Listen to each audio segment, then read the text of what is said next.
कुछ लोगों की गर्दन पर आपको ऐसे काले ये स्किन टैग्स दिखाई देते हैं। तो इन स्किन टैग्स का और डायबिटीज़ का आपस में क्या रिलेशन है, आज के इस वीडियो में हम इसी टॉपिक पर डिस्कशन करेंगे।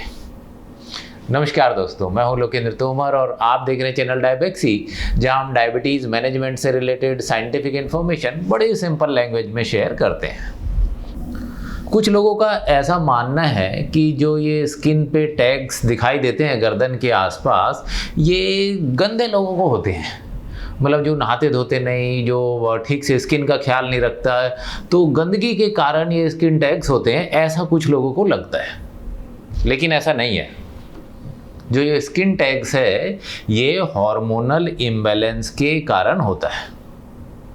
तो आज की इस वीडियो में वो कौन सा हार्मोन है जिसके इम्बैलेंस के कारण ये स्किन टैग्स होते हैं, उसको कैसे ठीक कर सकते हैं, इन सब बातों पर हम आज चर्चा करेंगे। इस स्किन टैग वाली प्रॉब्लम को समझने के लिए कुछ मेडिकल टर्मिनोलॉजी हैं, कुछ वर्ड्स हैं, पहले उनके बारे में समझ लेते हैं, फिर उसके बाद स्किन टैग समझना ईजी हो जाएगा। तो एक सबसे पहला वर्ड है, वो है अपोप्टोसिस। अपोप्टोसिस होता है प्रोग्राम्ड सेल डेथ। भाई ये तो आपने सुना ही होगा कि जो पैदा हुआ है उसे एक दिन मरना है। ऐसे ही हमारी बॉडी में जो सेल बनती है, जो सेल पैदा होती है, उसकी एक लाइफ साइकिल होती है और थोड़े दिन के बाद में वो सेल की डेथ हो जाती है। इस प्रोसेस से हमारी बॉडी में रिपेयर और रीजनरेशन का काम चलता रहता है। जैसे हमारी स्किन है, 3 महीने में ऑलमोस्ट पुरानी स्किन चेंज होकर नई स्किन आ जाती है। हड्डियां 3 महीने में पुरानी चली जाती हैं, नई आ जाती हैं। तो जो अपोप्टोसिस की प्रोसेस है वो कंटिन्यूअसली पूरी बॉडी में चलती रहती है। कुछ सेल्स मरेंगी, कुछ सेल्स डेड होंगी और ये साइकिल चलता रहेगा। तो नई सेल आएंगी, पुरानी सेल चली जाएंगी। इस तरीके से अपोप्टोसिस चलता है। तो जब ये अपोप्टोसिस की जो नॉर्मल प्रोसेस है, इसकी स्पीड में कुछ गड़बड़ हो जाए, जैसे कि इसकी स्पीड बढ़ गई अपोप्टोसिस की, मतलब कि ज़्यादा सेल डेथ हो रहा है।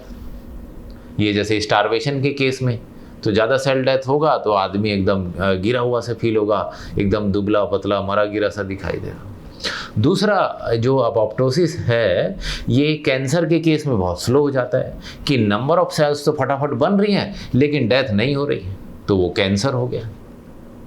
अपोप्टोसिस एक नॉर्मल प्रोसेस है और एक नॉर्मल स्पीड में चलता रहे तो बॉडी के लिए हेल्दी है। एक वर्ड समझ में आ गया। अब हम चलते हैं दूसरे वर्ड पे, उसको कहते हैं एंजियोजेनेसिस। एंजियोजेनेसिस तो कुछ ऐसी जगह होती हैं जहाँ पे ब्लड सप्लाई कम है।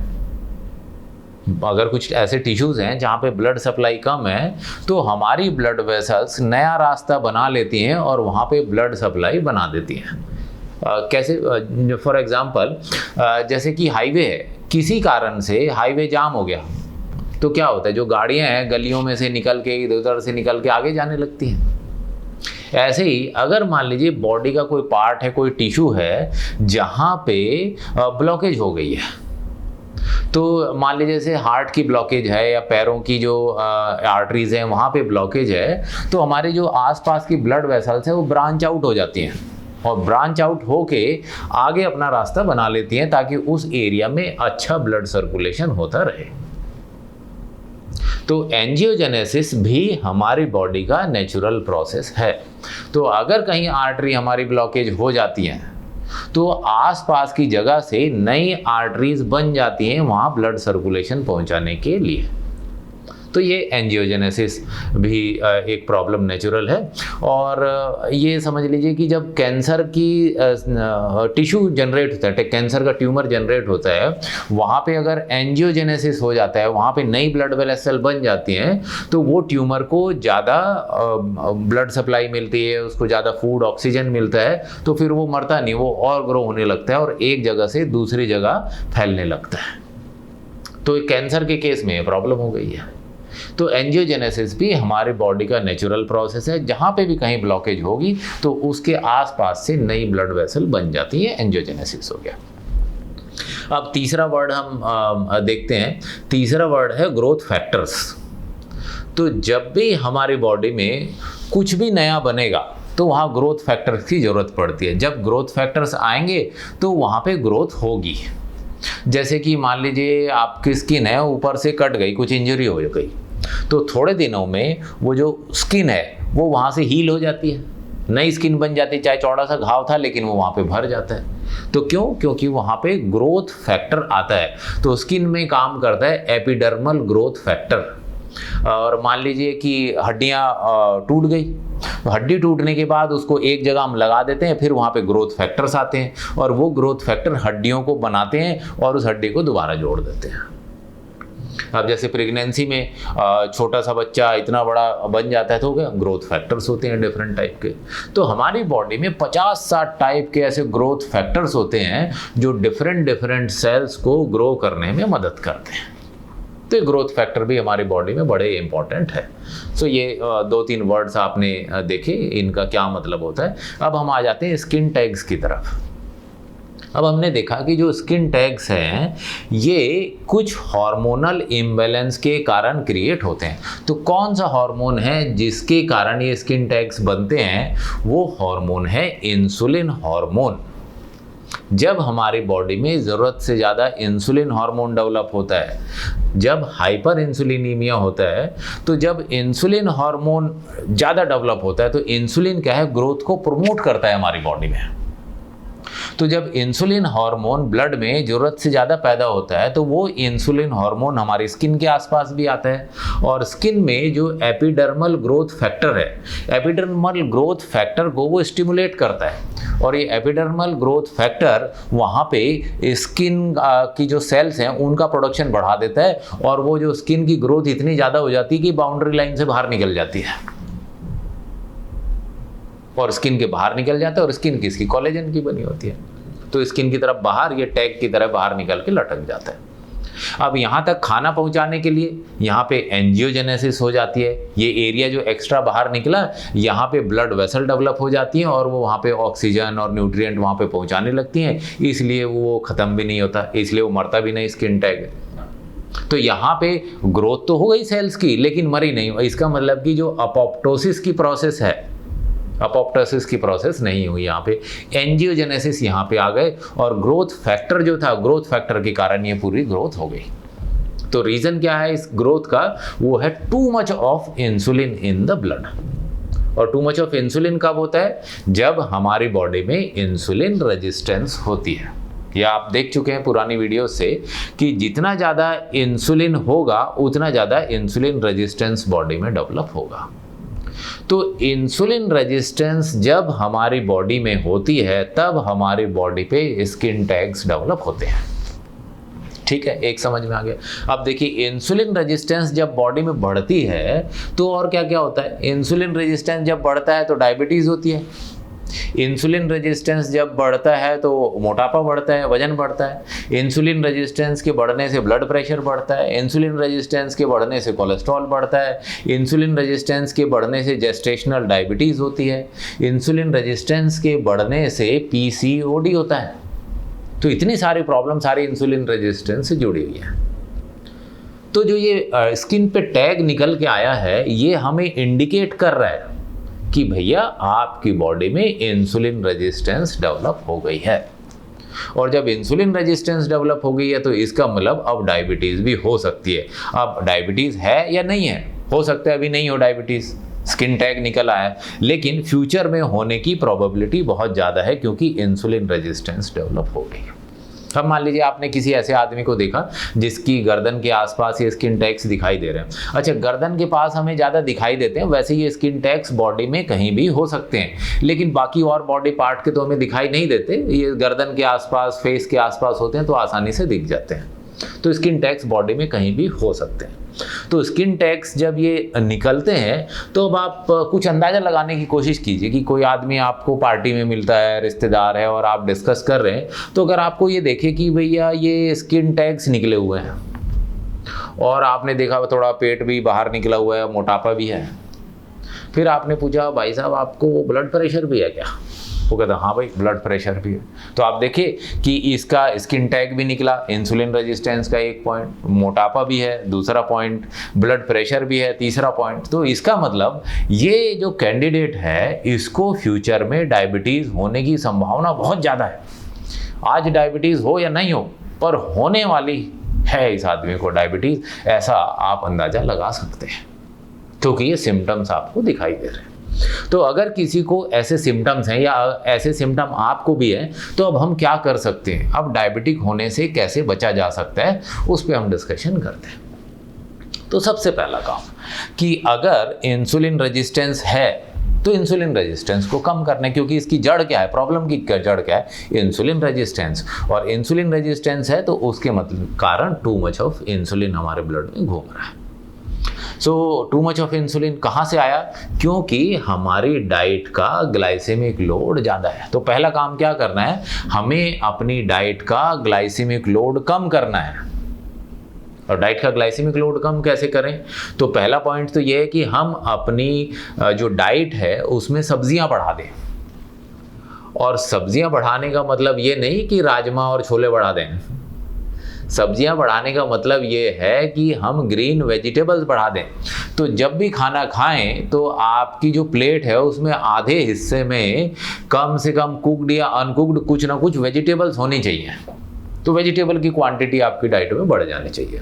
तो डाइट में ग्लाइसेमिक लोड कम करना है, उसके लिए सबसे पहले तो वेजिटेबल की क्वांटिटी बढ़ जाएगी डाइट में। दूसरा पॉइंट कि हम खाते क्या हैं सारा दिन, आप एनालाइज कीजिए हमारी डाइट को, इंडियन डाइट को।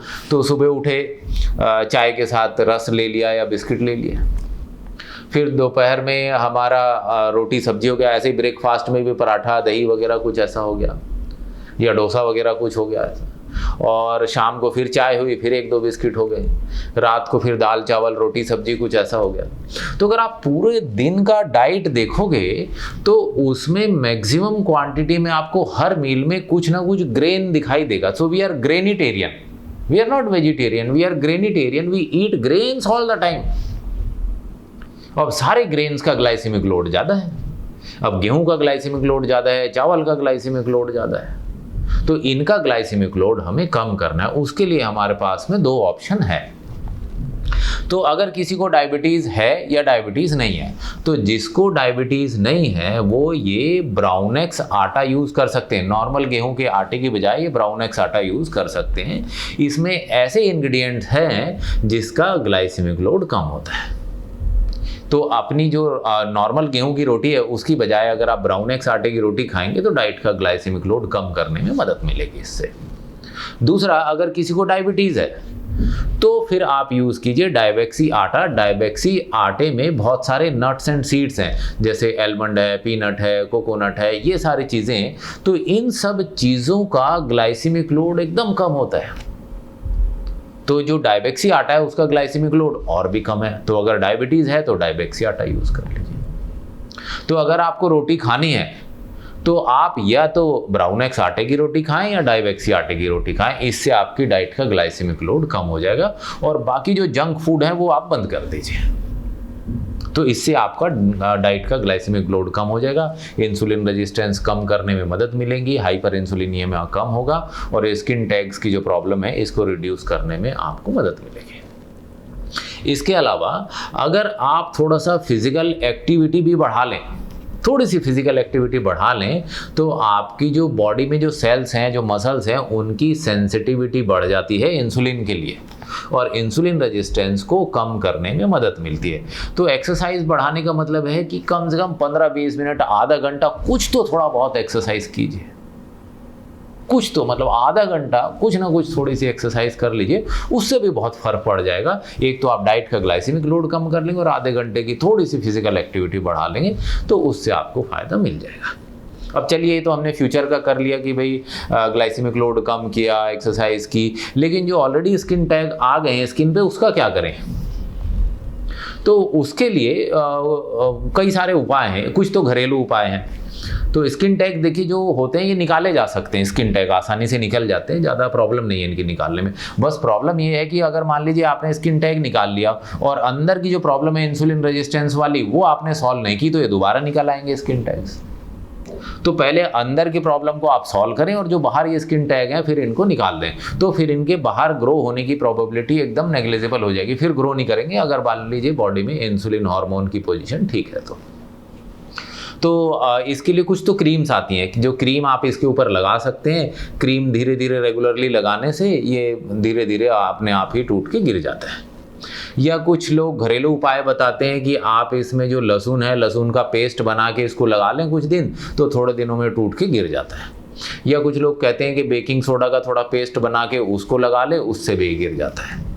या सबसे अच्छा जो उपाय है, जो मुझे अच्छा लगता है, कि आप ये कर सकते हैं, आप स्किन के डॉक्टर के पास चले जाइए और स्किन के डॉक्टर को ये प्रॉब्लम बता दीजिए कि भाई ये स्किन टैग्स हैं, ये निकालने हैं। तो स्किन टैग्स वो डॉक्टर आपको आसानी से निकाल देंगे और कोई इशू भी नहीं होगा, क्योंकि कई बार मान लीजिए स्किन टैग मोटा है, वहाँ पे ब्लड वेसल एंजियोजेनेसिस हो रखा है, ब्लड वेसल मान लीजिए आपने घर में ही उसको ब्लेड से काट दिया, ज़्यादा ब्लीडिंग हो जाएगी, तो प्रॉब्लम हो सकती है। तो रिस्क लेने की बजाय मैं कहूँगा आप स्किन के डॉक्टर के पास जाएँ और वो उनसे ये स्किन टैग रिमूवल का काम कराएंगे तो ज़्यादा अच्छा रहेगा आपके लिए। तो आप स्किन टैग रिमूव करा लीजिए, अंदर बॉडी में इंसुलिन रेजिस्टेंस कम कर लीजिए। इस तरीके से आप ये स्किन टैग्स की प्रॉब्लम से दूर रह सकते हैं। तो अगर आपको स्किन टैग्स है तो घबराने की ज़रूरत नहीं है। अपनी डाइट चेंज करें, डाइट का ग्लाइसेमिक लोड कम करें, इंसुलिन रेजिस्टेंस कम करें, और जो ऑलरेडी एग्जिस्टिंग स्किन टैग्स हैं उसको आप अपने डर्मेटोलॉजिस्ट से, स्किन के डॉक्टर से मिलके उनको निकलवा सकते हैं और इसको निकलवाने में कोई भी प्रॉब्लम नहीं होती है। यहाँ से अगली वीडियो में हम कुछ और जानेंगे स्किन डिसीजेस के बारे में और स्किन की कुछ प्रॉब्लम्स के बारे में जो डायबिटीज़ से जुड़ी हुई हो सकती है। तो डायबेक्सी से जुड़िए, कुछ ना कुछ फ़ायदा ज़रूर होगा आपको। Thank you.